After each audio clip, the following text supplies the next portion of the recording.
To understand the vulnerability of modern shipping, you have to look at the massive scale of its physical machinery. We are talking about thousands of vessels, each moving hundreds of millions of dollars in cargo across hostile oceans. Keeping these massive steel structures afloat and moving on target requires operational technology, or OT. This is the specialized hardware and software that actually controls the physical actions of the vessel, the main engines, the steering gear, and the ballast pumps. For decades, these critical systems lived in total isolation. They were protected by a literal air gap, meaning the machinery networks were physically disconnected from the outside world. Because of that hard physical boundary, an attacker couldn't manipulate a rudder or stall an engine remotely. Crippling a ship or shutting down a port historically required deploying a physical weapon. Pacing quickened slightly, but the Fourth Industrial Revolution pushed the global supply chain to optimize.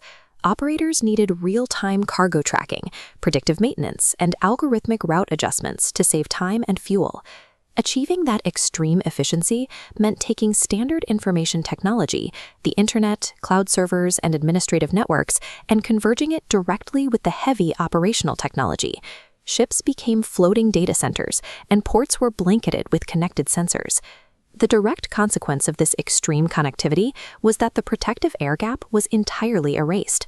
Threat actors have shifted from inflicting random collateral damage to targeting maritime infrastructure for deliberate systemic extortion. A breach in an old, isolated IT system used to mean stolen emails or delayed invoices. Today, because those networks are physically wired into the machinery, a hacker on the other side of the planet can drain a tidal basin, freeze automated gantry cranes, or hijack a ship's steering system. This is the convergence paradox. The exact digital integration that makes modern global trade possible is simultaneously its greatest existential vulnerability. Modern maritime breaches rarely start with a sophisticated brute force hack against the ship's navigation computer. They almost always begin with a simple human error. The entry point is often mundane: a crew member charging a personal smartphone via a shipboard USB port, or someone in the shoreside office clicking a phishing link on the administrative network.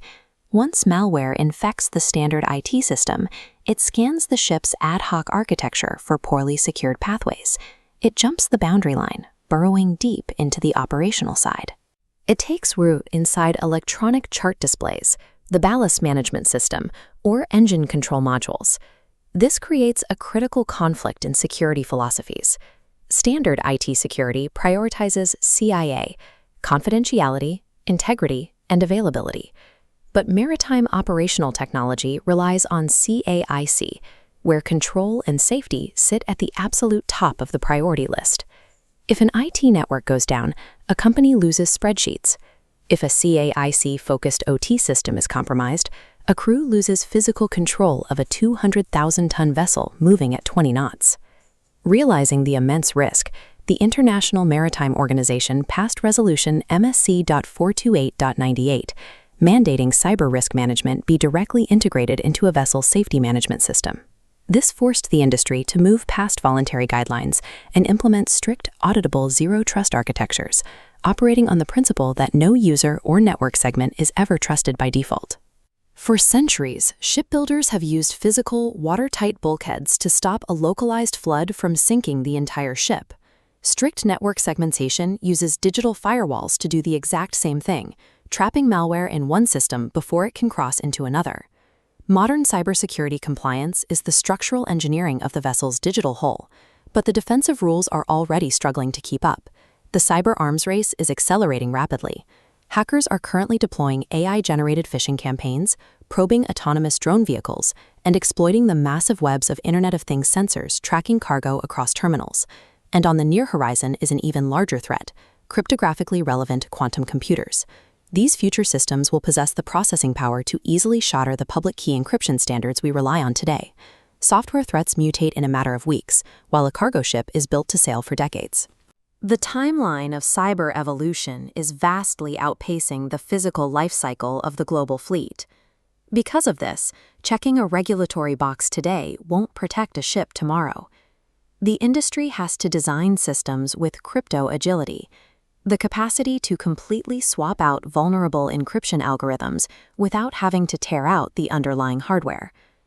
Operators must maintain encrypted, entirely offline backups of their critical configuration files. If an extortion event happens, they need the ability to wipe the system and recover immediately. Hardware and software are only part of the equation. The seafarers standing on the bridge remain both the primary vulnerability and the ultimate failsafe.